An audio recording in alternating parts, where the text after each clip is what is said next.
Hi, everyone. Welcome back to UC Davis, the Shaw Aquatic Center, Day 5 of the FINA Women's Intercontinental Tournament. John Abdu, Greg Meskel here with you. Great look at the underwater cam on the opening sprint, and it's Kazakhstan controlling. They're in the Whitecaps, Canada in the dark. And, John, this is a very pivotal game as we look towards our medal rounds and our qualification for the FINA World League Superfinal. No doubt, Greg. This is the biggest game of the tournament. It's going to be the biggest game of the day. The winner here qualifies for the World League Superfinal in China in June.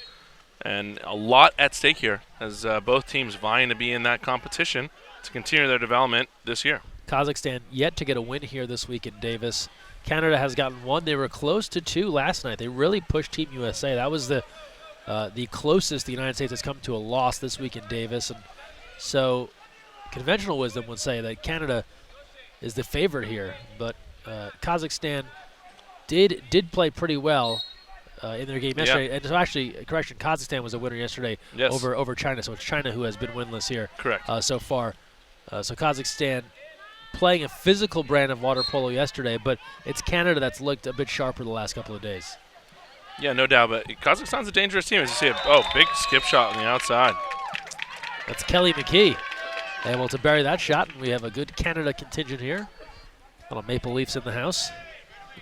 Flags flying. Yeah, big game for them, and as we've kind of met some people over the course of the week, a lot of locals nearby wanting to come, not as many as China, but definitely plenty of Canadians in the area wanting to come watch. As you get a second look here, McKee, cross-cage skip, that's a tough shot to block. And U.S. college water polo fans will recognize a lot of the names from this Canada roster that have played for a variety of schools. Now McKee went to Cal or Hartwick? I believe she's a Cal Bear. She's a Cal Bear, yeah.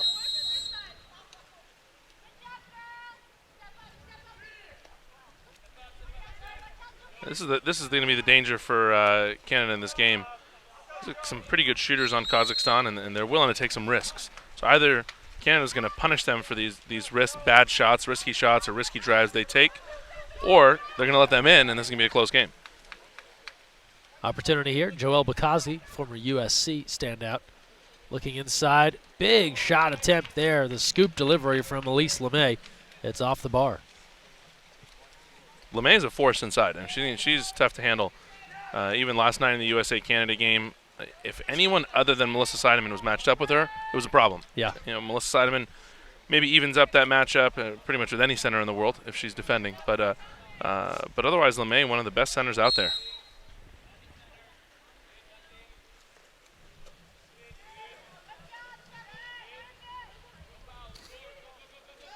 There's a steal. Shea Fournier picking it off in traffic. Former Indiana Hoosier advancing. And here's LeMay filling the lane. The advantage here for Canada. Fournier can shoot it. She's field blocked. That went right into the arm of the defender there, Anna Tarova. The exclusion in transition. That'll go against LeMay. Power play here for Kazakhstan. And they will call for timeout using their first quarter timeout early here with 5:36 to play. And Canada ahead 1-0.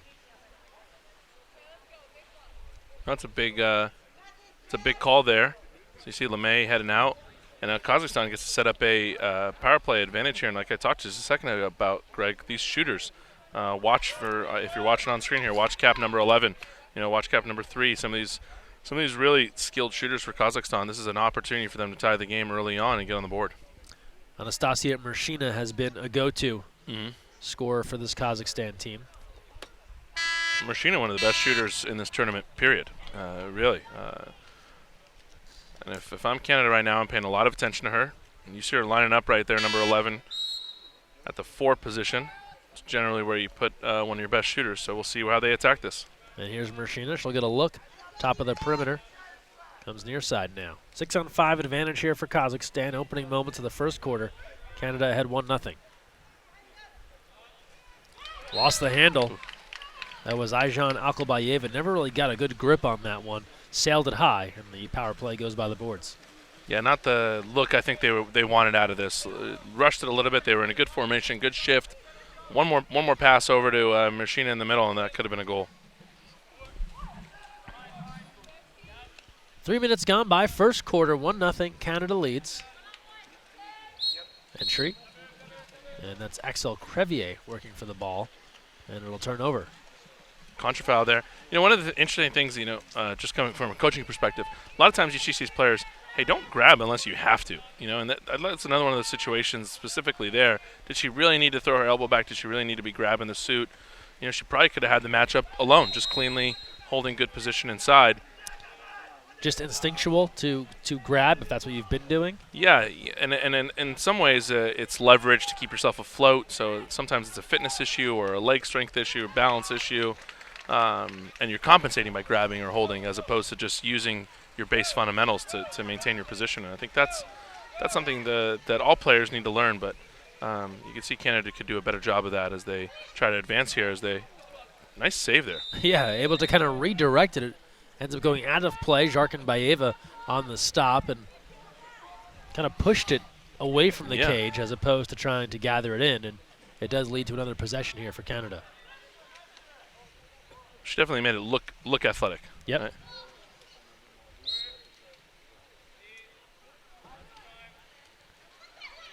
There's a turn in the score. We talked about Elise LeMay and the difficulty that she brings to the defense and able to turn and score for a 2-0 lead for Canada.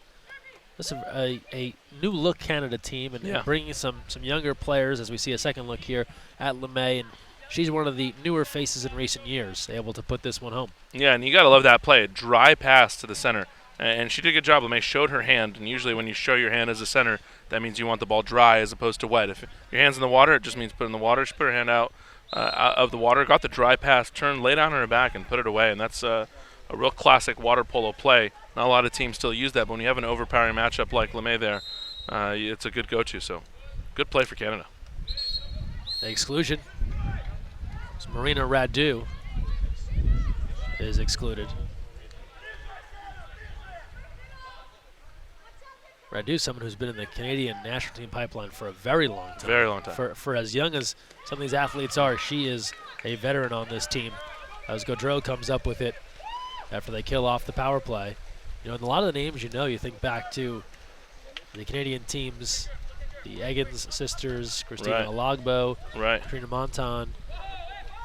They have brought some different players here, and you've seen it throughout. Teams bringing some younger players, and for the U.S. just because, or for Canada as well, just because they're not here doesn't mean they're not part of the squad any longer. The U.S. is a very different team than what you'll see at the Super Final coming up in June. Yeah, absolutely. The rosters will change completely, and again, some of that is the effect of the NCAA. Actually, a lot of it is the effect of the NCAA season because some of the best players in Canada are currently on NCAA rosters.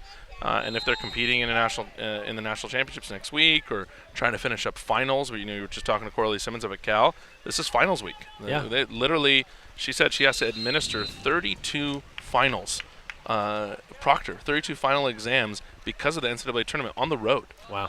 Think about that for a second. So now the type of effect that these tournaments have on the athletes just to prepare and play for from athletic standpoint, let alone the academic strain that comes with that, is big. And so this tournament, FINA needs to look at the dates of this tournament if they want to see the best players compete in it.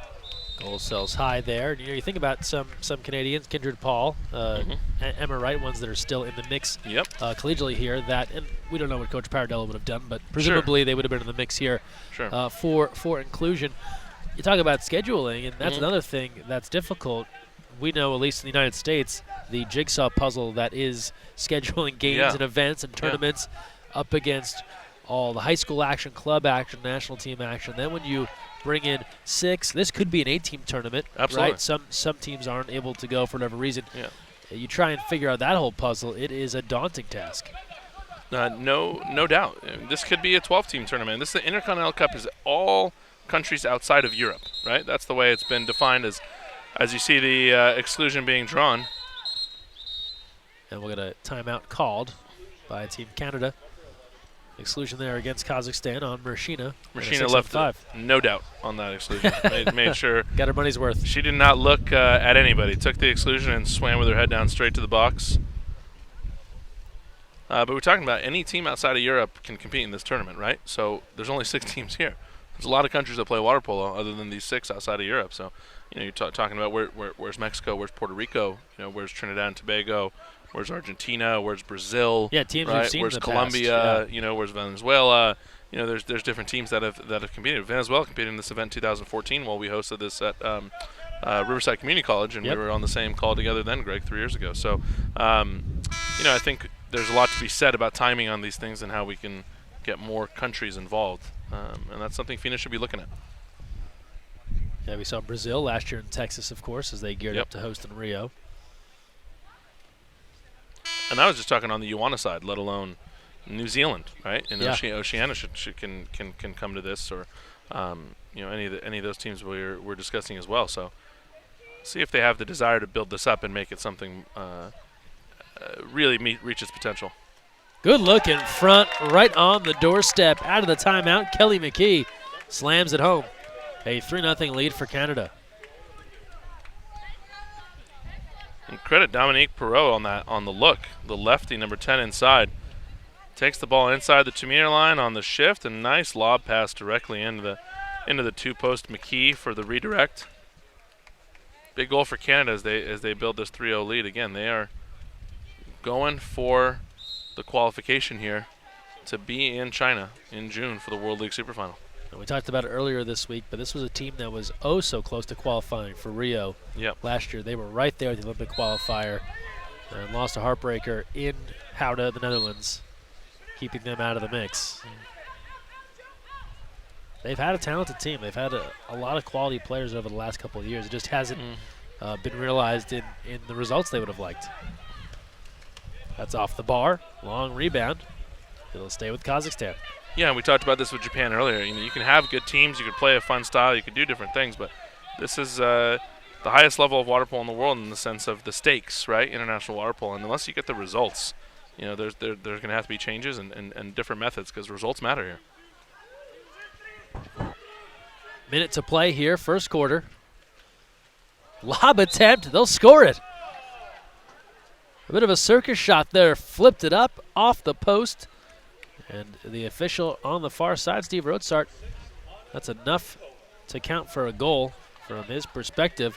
Coach Paradello trying to wave it off right as he saw it happening. But it's another goal and a first for Kazakhstan. Let's take another look here. Yeah, the ball goes to the lefty and a lob. We actually don't get to see the look, but certainly more than enough for Mr. Rotsart to make the call. And we do have a goal judge there who called it in as well. And Kazakhstan gets on the board. Entry inside now, post of opportunity. And fiery defense there from Anna Tarova to come from behind and knock it away with 37 seconds to play. Yeah, knock the ball out of the center's hands, out of LeMay's hands. You have her hand on top of the ball, direct contact with the ball from the defender, no foul. Near turn, and a takeaway. Here comes Canada now. Shot clock is off, 21 seconds to play. Throwing ahead, they have numbers. It's Gurpreet Sohi filling a lane, moving in, checks and scores. Gurpreet Sohi hitting for Canada to make it 4-1. Used to doing big things here in Northern California, the former Stanford Cardinal. Yeah, able to connect. She may have some fans here in the stands, some Canadians, but also maybe some friends from her years at Stanford as she gets the look here on the 2-on-1 counterattack. Lots of space, lots of room. Jams on your side. Really actually even had LeMay back in front of the goal alone. And we talked about this. If Kazakhstan can't control the ball or capitalize on what they're trying to do on the offensive end, if they can't create anything with the ball right now, this is going to be a long game for them. Time about to expire, first quarter. Last chance. Wave off that goal was almost a replay of the prior score, but this one was inside the 5, so no dice for Kazakhstan. We've reached the end of one where Canada is in command. They lead 4-1. We'll take a timeout and return. Second quarter coming up. You're watching the FINA Women's Intercontinental Tournament live from UC Davis on USA Water Polo TV.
Second quarter about to begin. Canada leading Kazakhstan 4-1. John Abdu and Greg Meskel here with you from UC Davis.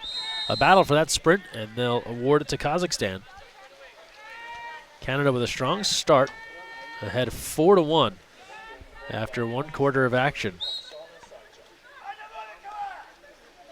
It's a big quarter here for Kazakhstan. Either this could quickly become a blowout, or they could score the first goal of this quarter and make this competitive. Again, if they have a desire to play in China, which is not far from them geographically speaking, as we see them sail this shot over the goal, it's a big opportunity to compete these World League Superfinals, Greg. I mean, really a high level of competition. Only 8 teams qualify from around the world, so it's one of the shorter tournaments, but high intensity in every game, and prize money to be had, and good games to be had as you prepare for the World Championships in Budapest this summer and the long-term goal of playing in Tokyo in 3 years. Yeah, that event tends to have a more consistently excellent field than the other tournaments throughout the year. Yeah. Top to bottom, it would even have a better field as far as rankings than, say, a World Championship would, because that's a larger tournament. You're going to have some teams that might be a little bit more beatable. And so the Superfinal really is a pretty good indicator of where a team is at, especially on the women's side. Correct. On the men's side, not every elite team always shows up to that event. Right. But for the women, it usually is a pretty good indicator. No doubt. As here, Machina draws the exclusion inside. The ball comes out, and she throws the lob off the bar. Oh, that was a wide open look. McKee excluded. She has 2 goals. And here's Kazakhstan with the second chance on offense. Coach Suzukin exhorting his team to move the ball, presumably. Suzukin's been there for a long time. He's coached his team for many, many years. And that was definitely a missed opportunity for them there. And you're right, on the women's side, that World League Superfinals is usually stacked, right? Yeah. That's a stacked tournament. On the men's side, not as much as. So for everyone listening at home, and this is a tournament, the World League Superfinal, that you must qualify from your continental qualifiers. So on the men's side, which is so dominated by Europe, is another Contrafal and LeMay, not every European team gets to go. They have to qualify. They have to play each other to qualify to make it to World League Superfinal, but not every team gets to go because of that qualification process. So you may see a Hungary at home. You may see a Montenegro at home, and those, or one of these former Yugoslavia teams that, unfortunately for the rest of the world, used to be one team, and now are 4. Yeah. Which changes the landscape dramatically. Especially for Team USA. Go back to the 1980s. It was USA, Yugoslavia, two best teams in the world, and then it became multiple teams that Team USA had to battle with as a timeout is called. Yeah. Another opportunity here for Kazakhstan, because, again, only down by 3, lots of water polo left, and a huge opportunity on the player advantage here. They get a goal here, make it competitive to keep going. So let's see what coach here has in store. Suzuki, and I saw him at the hotel earlier. They were doing their morning activation at the hotel pool. Chose to do some exercises out there, and so saw some chalk talk. So clearly they're preparing for this game and knowing what's at stake in the trip to World League Superfinal. But see if they can execute. Sure, a jarring experience for the average hotel guest at the Courtyard Marriott Sacramento, looking to get in a little light swim, and Kazakhstan is getting a lather up for a international water polo game. They chose not to use their pool time over here at Davis for whatever reason, but I think there may be some complaints being lobbed at the hotel from the rest of the guests. Good look in front, but nothing there. 2 Black Caps converge for Canada. Power play chance here for Kazakhstan, trailing by 3. They've trailed throughout. Good look right in front. Easy money for Anna Tarova.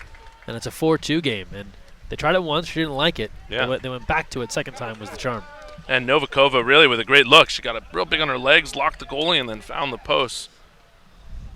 We get a second look here. Beautiful 6-on-5 from Kazakhstan. They shift. They go from the 4-2 into a 3-3, create some space inside on the post and the goal. So good play, big goal. See if they can start a little run here, start a rally.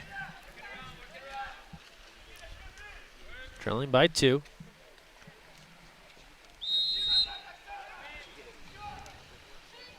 Kazakhstan coming off a 9-7 win over China yesterday. Lob attempt. Keeper's there. Sharkenbayeva gets enough of it. Can't keep it in play. She's had a couple of those where she's made the stop, but hasn't been able to control.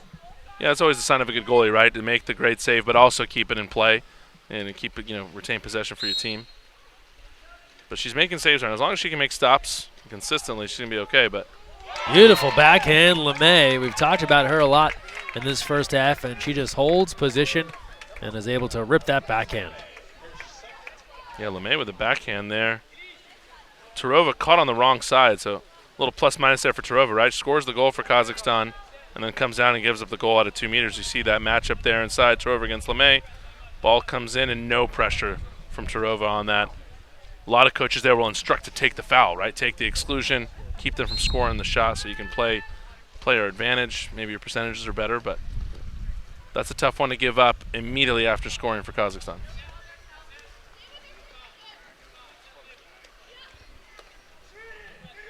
(5-2) lead for Canada. 3 minutes gone by. Second quarter. USA Australia coming up at 7:10 p.m. Pacific time. Kazakhstan trying to post up now, but being pressed to about mid-pool. And running out of time in this possession. And they'll dump it aside.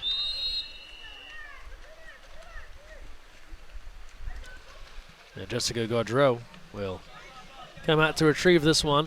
You talked earlier, Greg, offline, you and I, about as Gaudreau gets the ball, the influence of Canada on the Indiana Hoosier women's water polo program here in the NCAA, or vice versa. Indiana helping develop some of these players on the NCAA level for Canada. And it's a long-standing relationship between those two programs.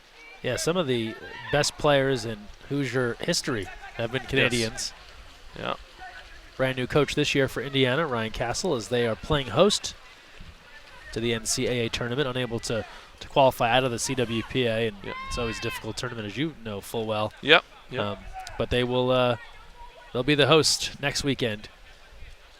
And those games actually not in Bloomington. They're in the city of Indianapolis at the IUPUI Natatorium.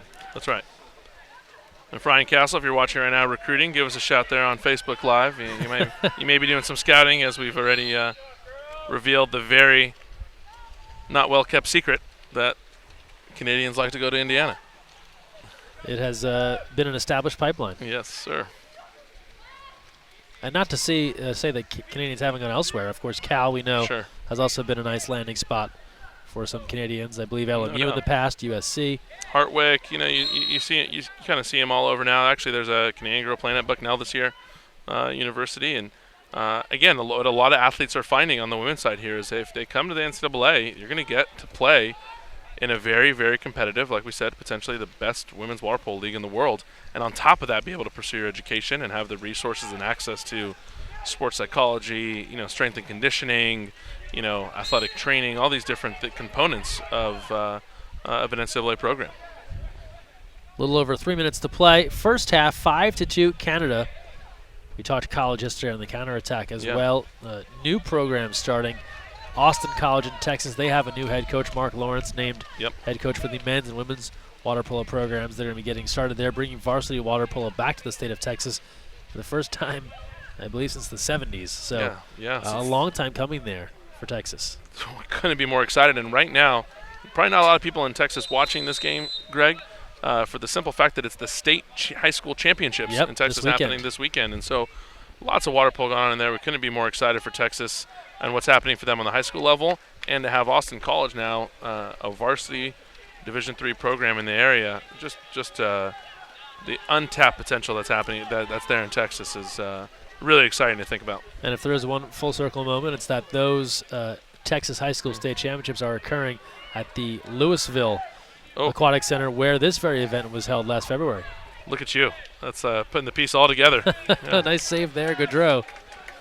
Had a great time down there in Texas last February.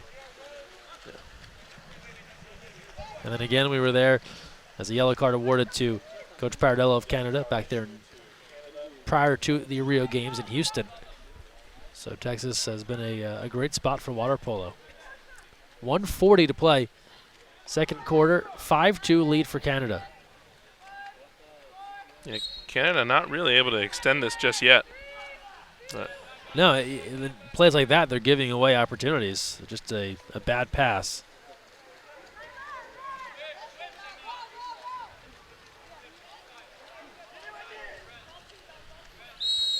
Yeah, I just don't see a lot of depth here for Canada. That's going to be their big issue, right? You don't see LeMay in the game. When LeMay's in the game, it's a huge difference for Canada, and without her, they're actually caught in transition, and you see a big goal there from Kazakhstan. Donut there over Jessica Gaudreau. Had that one lined up and just couldn't gather it in. And Kazakhstan keeping this one within shouting distance now, just 5-3 with 1:10 to play in the first half. Second look here at one that this keeper wants back. Yeah, right over the head. You know, sometimes they call that the donut shot. But Zakazova with the shot, and really that happens because the center of Canada does not come back in transition, right? Chasing, slow to come back, so you have a wide open look in front of the goal.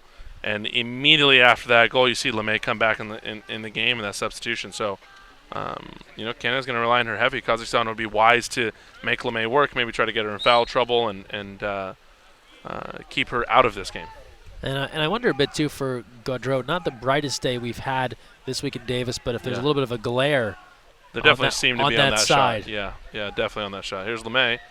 She's off the mark there as it's stopped by Jarkin Baeva. Under a minute to go here in the first half, a 5-3 lead for Canada.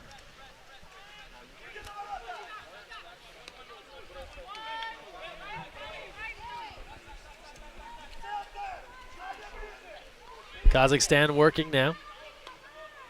Along that 2-meter area, they'll go back top of their perimeter. Shot clock to 7. Outside try, Gaudreau controlling. And then a timeout called by Canada. 5-3 lead for Canada. They'll get a chance here with 17 seconds left in the first half to draw something up on their final possession. Yeah, immediate timeout there from Canada, knowing that this is a golden opportunity for them to build the lead, try to be up by 3 going into that second half.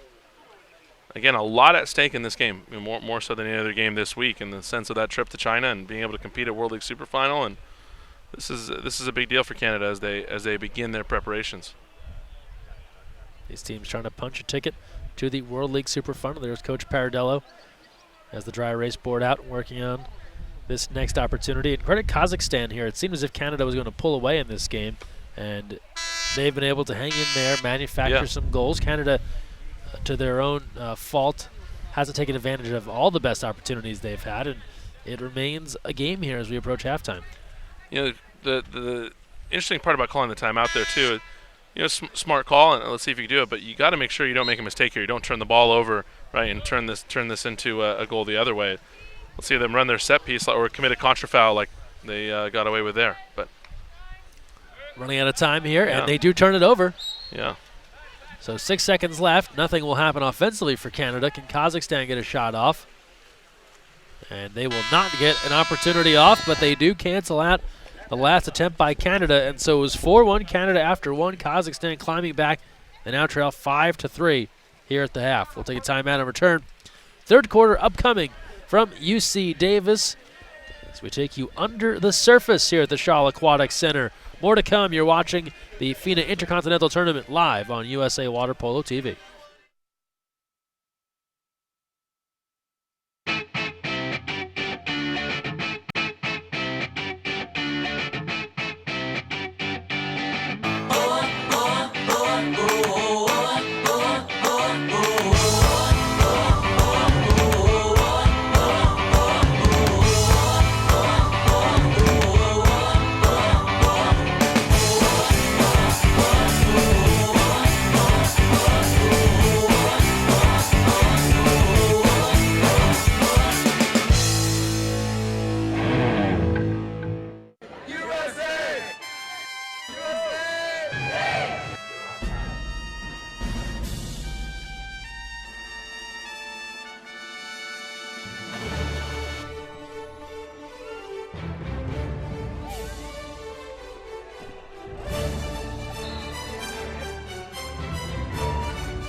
So, you've got your hard-earned money, but you're not sure where to put it.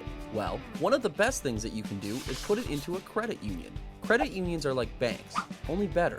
They offer higher rates of return, lower fees, and are safe and secure. And because they're not for profit, they're all about putting the people first. With credit unions, you're not just another face in the crowd, you're a member.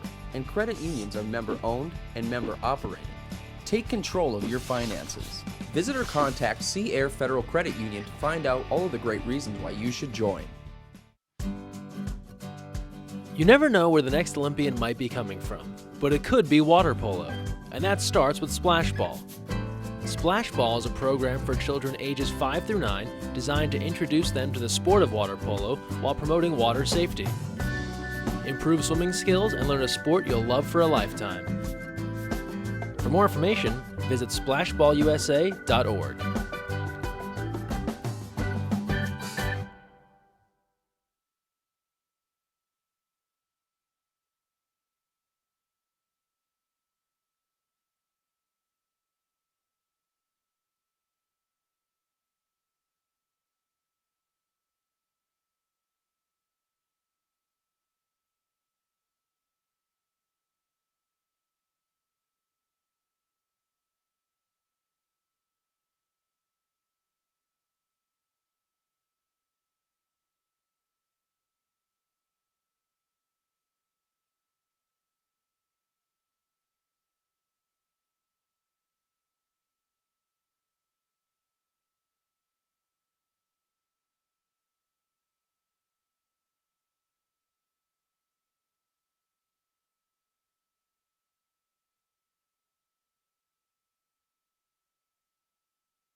Third quarter, it is underway. Opening sprint controlled by Kazakhstan.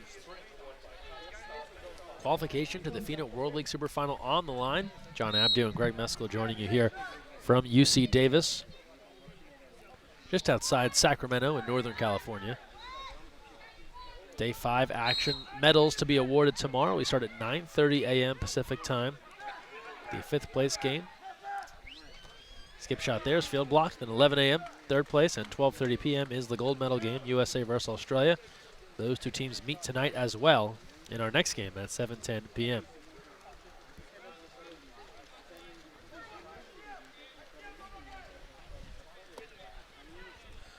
Here's Bakazi.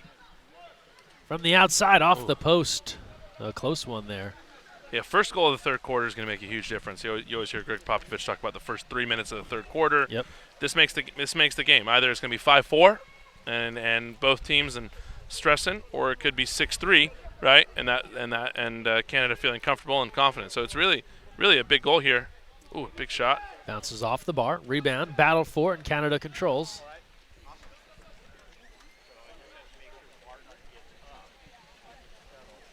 Yeah, see if Kazakhstan can come out and get that first goal and make this competitive. Canada, good look inside. Nice save. Jarkin Baeva turning LeMay away.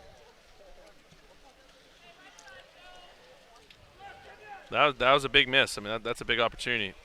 LeMay puts that anywhere other than where she put it. It's going. It's going in the goal. You're right in front of the high percentage look. But you know, again, if I'm Kazakhstan, I'm trying to get Marshina some shots, right? Like, she's your best shooter. She's one of the best shooters of the tournament, and she's not. You know, you got to get her the ball, and you got to get her the ball in the right places. They haven't really targeted her, it seems, as much in this game as what we saw yesterday, where she was really a focal point. And took 5, 6, 7, 8 shots in the game. I think tonight she's taking like 2. We need to see how many shots she can get in the second half and put herself and her team in a position to win. Working inside again. Canada has used the 2-meter play as a focal point, and they've been successful with LeMay, but not that time. Yeah, and LeMay and being the center position, that's a tough one to play from a stamina standpoint. So she can't play the whole game, and there's Machina inside, draws the exclusion. To your point, John, Machina just 4 shots, no goals. Yep.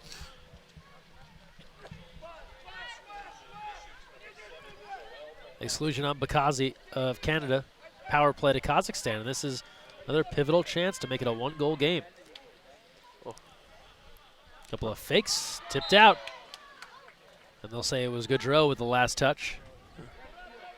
Yeah, Gaudreau tipped that one out. Ball stays with Kazakhstan. They got a few more seconds on the exclusion, just 2, but Machina's going to be here one-on-one. Let's see if she puts it away. No. Nope, deals off. Yeah. Goes away from the opportunity.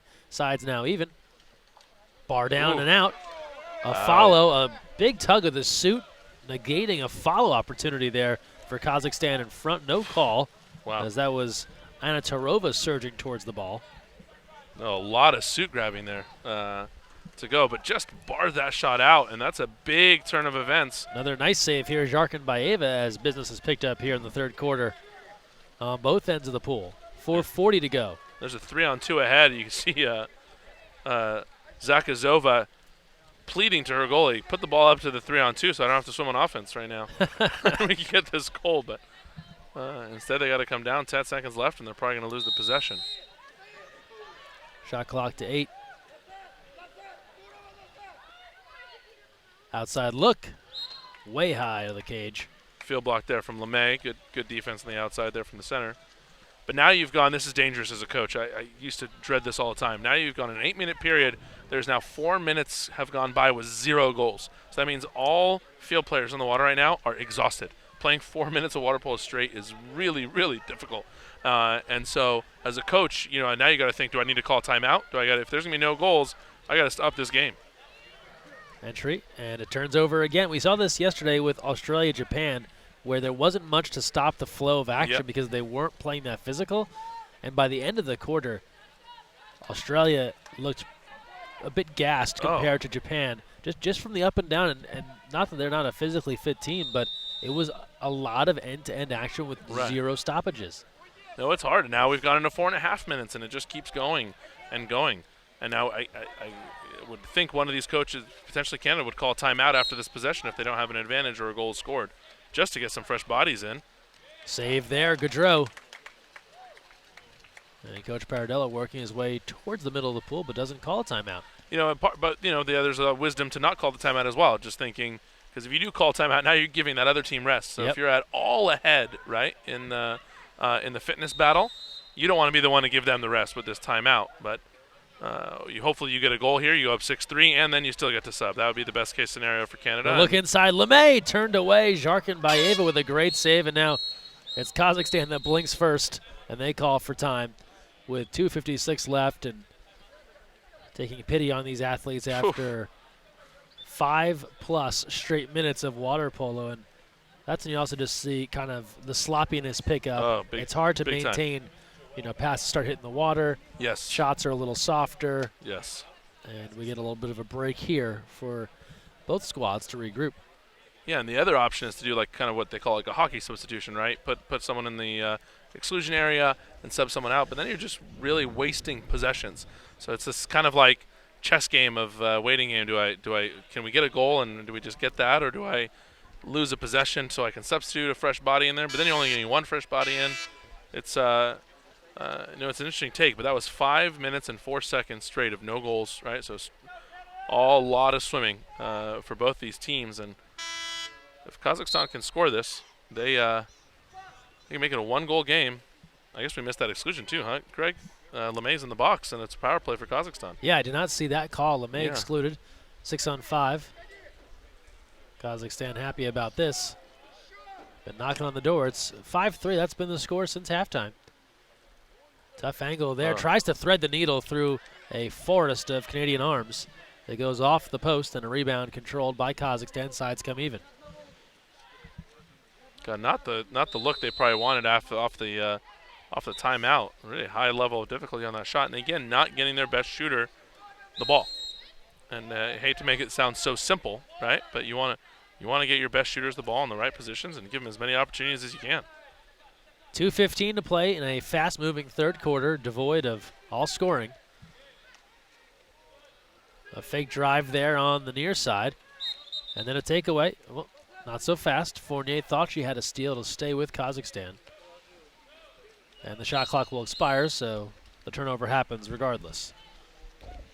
And again, probably not what you wanted off the timeout for Kazakhstan. They got a timeout, they got fresh bodies in, and a chance to draw something up, and they get nothing for it. And that's going to cost them here if Canada can get a goal and keep putting pressure on. Here's a drive through. Radu had a step, and they go the other way. LeMay tries to deal off to Radu, take away from Kazakhstan and Novikova, and Kazakhstan will control. 1:33 to play, third quarter. And if you could just get someone to break the ice here, right, get the first goal of this quarter. We talked about it at the start. The first goal of this quarter is going to be a big deal, and we've gone almost 7 minutes without it. And lots of turnovers. Another turnover there. Canada comes up with it. Here's Fournier on the attack. 1:15 to play, third quarter. Gives off to a trailing McKee. McKee filling a lane. Defender trailing. She'll take a look and score. Kelly McKee hitting from the outside and takes the lid off the cage in this third quarter. Our first goal comes with 1:05 to play in the third as Canada goes in front 6-3. And John, you theorized many moons ago that the first goal of the third quarter would be a pivotal one. We just didn't think it would take until the 1:05 mark. Yeah, usually we got a better look at that, as you say. McKee getting a wide open look on the counterattack, and Kazakhstan just gassed, right? Out of energy, can't play that transition defense needed to make the stop here. But 6-3 is a lot different than 5-4. It just is. And if Kazakhstan can't produce on offense here, then Canada will see themselves in China in June.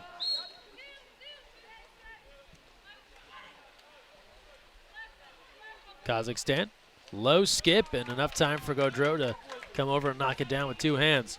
36 seconds left. About a 10-second differential shot and game clock. Canada advancing. Here's Sohi. McKee takes a look. Radu posting, trying to hold position to get to that pass. Couldn't do both, and the ball stolen. Shot clock is off. 15 seconds and counting here for Kazakhstan. Bad entry pass from the Canadians there. If that ball would have gotten right to the center with a good pass right on the hand, they would have gotten a good look on goal or a drawn exclusion. Long distance try. Almost trickles past Jessica Gaudreau. Unbelievable, as she had it stopped and then it almost fooled her. That was a dangerous one. All the Canadian fans can exhale with 2 seconds left. It looks like as if she's staring into the sun quite a bit too. See if we have a second look at that at some point. 6-2, or 6-3, excuse me, the lead for Canada. I think I saw a Canadian assistant coach jump out of her chair over there, as panic would have ensued if that ball went in.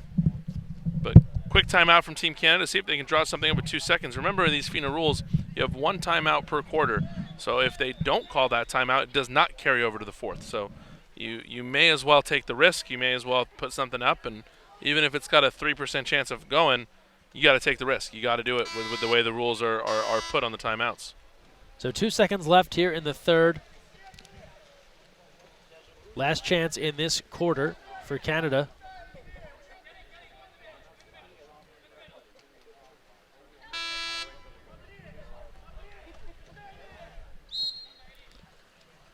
Letting it fly, the redirect, and a save, Jarkin Baeva.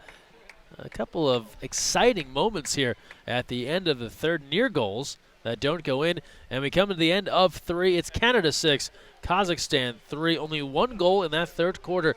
It leaves the Canadians ahead by 3.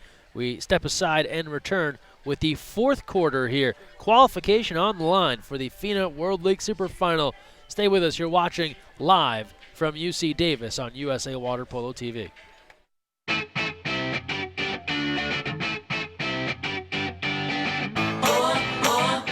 Oh,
Opening sprint controlled by Canada as the fourth quarter gets underway. 6-3, Canada in front. John Abdu and Greg Meskel here with you. And it's Canada controlling.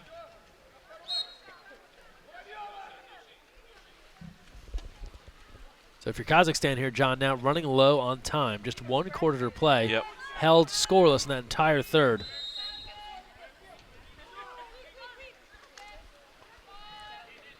Shot clock winding down. 1 on the clock, and they wisely dumped that aside.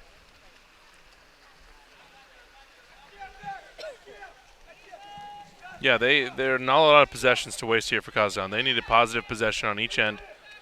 And honestly, since we talked about Marshina getting 4 shots in the first half, she has not taken a shot since. No. And you know, hate to keep harping on her there. She has the 4 position. Draws the foul. I would shoot this ball. She does. Sails it high at the cage. A little frustration there. She was bottled up. Yeah. Trying to break free after that ordinary. 3 goals, though. Highly doable. You see it all the time in a quarter. But Kazakhstan hasn't really shown that offense here tonight. Off the post. That attempt from McKee. Also, Canada seems to have them beat in the fitness department here. Yes. As they're able to get back. You saw it there even on the McKee shot. That type of shot for a faster team would have ignited a counterattack. But before Kazakhstan can even pass the ball, Canada's already having things secured. No doubt.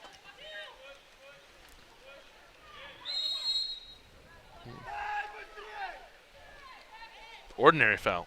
Yeah, just an ordinary. No extra action there. You know, we talk about fatigue as here's a lob attempt, and that's waved off. This is the 5th game, 5 days. That has to play a factor too. It plays a factor if you're not in shape. You know, I mean, it plays a factor, but if you are in shape, then I think it's more than doable, right? Because you're playing one game a day with lots of subs. You know, a lot of times water polo teams will talk about these tournaments as, oh, we see a turnover on the perimeter there. Great stop, and now they got to go. Yeah, you got to go. It's like in quicksand here, though, as Morieva moves into the front court. Giving chase. Yeah. Gets caught. But in any case, they get the turnover and get the ball. Look, maybe try to get some quick offense. You see Marshina posting inside, now playing 2 meters. But everyone a bit late to the party here on offense for Kazakhstan. This will help. An exclusion called. Over-aggressive on the perimeter there. That's Dominique Perot excluded, and a 6-on-5 now for Kazakhstan. And this is where they need to connect.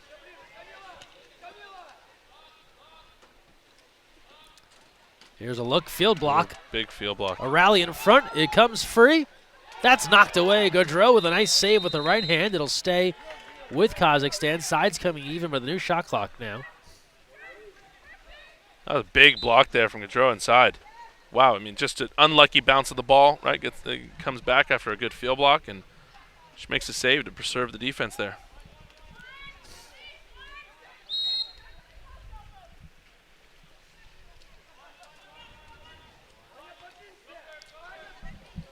Outside try, almost deflected in.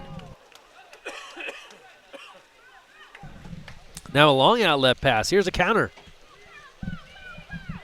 Pushing ahead, Fournier. Defender giving chase. She'll try and step free. Backhand is in. Canada adds another 7-3 with 5:03 to go in the 4th. The most unconventional 3-on-1 counterattack I may have ever seen in my life. Fournier puts her head down and really puts a lot of effort to score the goal. You see her, she's got Chase behind her. But you take a look behind her, she's got 2-3 now wide open teammates behind her as she plays one-on-one with the ball there. Canada still gets the goal, but they get it the hard way. Yeah, Fournier having a battle. She's not the biggest player in the pool, but able to hold off a defender and deliver that backhand. Yeah. She's pretty strong athlete, Fournier, but you know, if you could do it the smart way, the easier way, you usually take that. But I'm sure Canada right now just excited to get that goal and feel a little more comfortable now with a 4-goal lead, 4:30 left. Can they punch their ticket here by the end of this game to the World League Superfinal? And they are in certainly good shape to do that. They have gotten better as the week has gone on. We talked about taking Team USA down to the wire last night, losing by a goal. Oh, yeah. With 1 second left, and now playing better here. They, of course, picked up a win the day before last. So it's starting to come together here for this Canada squad. And that's the thing with a lot of these teams. There wasn't a lot of time to train before this event. Other things are going on in the water polo world. Teams coming together sort of last minute as far as getting a chance to be with each other. And that was certainly the case for Team USA. Kazakhstan now looking ahead. And they will draw a 6-on-5 and call for time with 4:11 to go in the fourth, trailing by 4. Yeah, if you're Canada right now, you're talking about playing. You mentioned like an Emma Wright that's at Cal, right? Yep. Big left-handed player, talented player, has been in their pipeline on the senior team for a long time. Talk about Akira Christmas, the MVP of the Gold Coast Conference, right? Playing for the UOP Tigers, winning, their NCAA playing game this morning. We'll be playing in Indianapolis next week. That's another left-handed attacker for Canada that's been in the pipeline for a long time for them. He's incredibly talented. So you're really looking at for a lot of these teams like the Canada, Australia, particularly Canada, Australia, USA, who see so many players in the NCAA level, playing with different squads than no doubt they will play with in World League Super Final, and very different rosters than they'll play with in Budapest at World Championships. And so Team USA here essentially with 90% of the youth team, which is the 18 and under team that played in New Zealand in December. Lots of youngsters here for Canada and Australia as well. So, on the positive side, we're not necessarily seeing full squads, but lots of people getting great experience here. Yeah, excellent development opportunity. As Kazakhstan comes out of the timeout. 6-on-5 chance here. Big fake there, nothing doing on the far side. Working now near side, and that's out of play. Good defense there from Canada, hands everywhere. Brutal, the Kazakhstan delegate, yelling down to his Kazakhstan coach, and I'm sure with his opinion on what's happening in the game. And, but they're starting to see their chances slip away. See LeMay inside. Kazakhstan now 1 for 8 on power plays. Low skip and a save.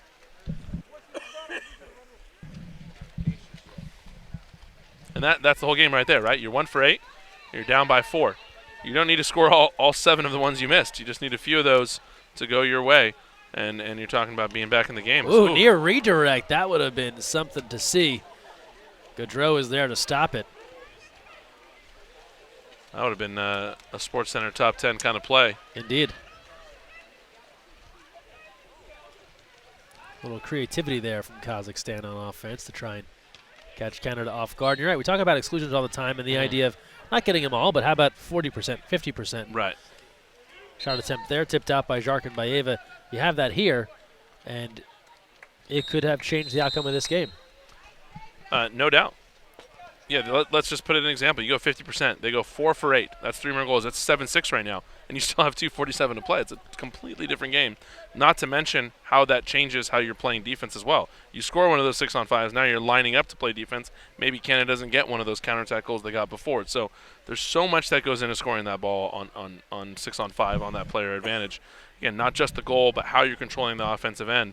Because as we've seen, I think Kazakhstan's biggest issue is that they cannot play offense. Right? They have not been able to create a front court offense for themselves. So without creating a front court offense for themselves, they've been just chasing on defense the entire way, and that's gonna has created that 4-goal deficit for them. Second look here at that last chance for Kazakhstan, the near redirect. That was a nice-looking play, and just off the mark because Jessica Gaudreau was there and ready for it. Yeah, give Gaudreau credit for a great save. Quick hands, keeps the ball out of the goal. Shout out to our friend Barry King, former Indiana Hoosier coach that recruited many of these players and coached them up over at Indiana. And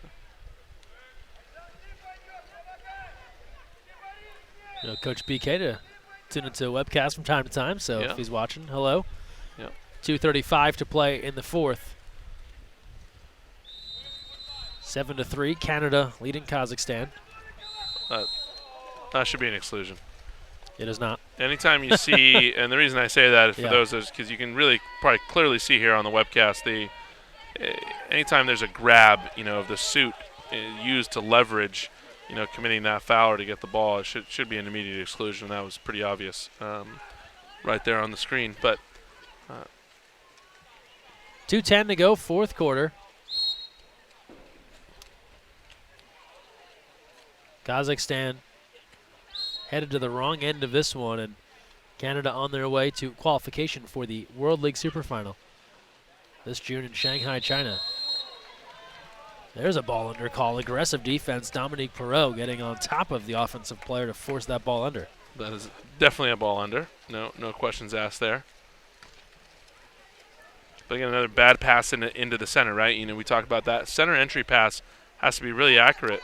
Here's a good look. The lob, it's in. The lefty, Dominique Perot, one of the veterans on this Canadian team, makes it 8-3 and puts the capper on this one with 1:38 to play in the fourth. Perot with the coast-to-coast play. Gets the turnover on the other end on defense, draws the ball under, comes the other way, swims 2-2. Nice little touch shot in there for Canada's 8th goal. Putting this one away. They can start immediately going on kayak.com tonight looking for some shot from flights. What is the best route from Calgary or Montreal to get to China? It's a long journey, no matter how you slice it. No doubt.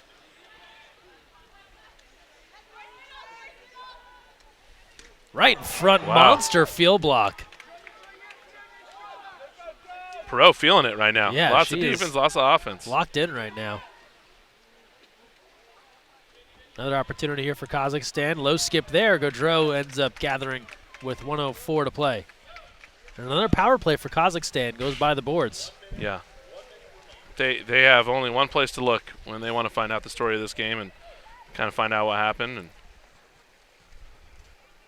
But Canada's got to be feeling good coming here with a different squad, some different players. You know, they've accomplished their number one goal of participating in this tournament, which is to qualify for World League Superfinal and have a chance tomorrow to play Japan again after losing to them earlier in the week.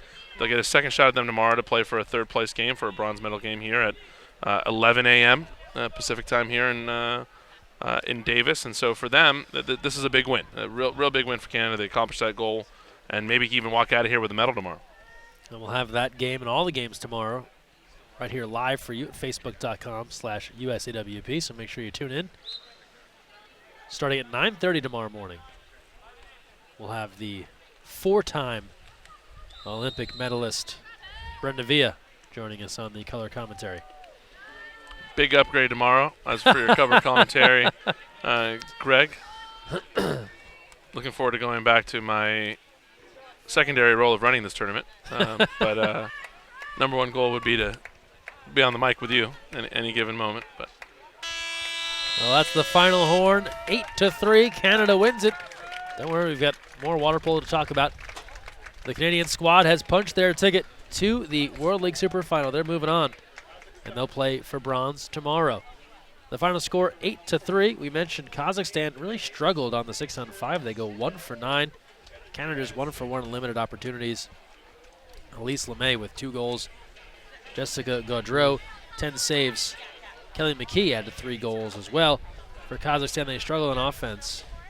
Could not get Anastasia Mershina rolling. She goes 0 for 8 from the field. Coming up next, USA, Australia at about 7:10 p.m. So come back and join us. Should be a good one. Both teams 4-0. We'll have it for you right here live on facebook.com/USAWP.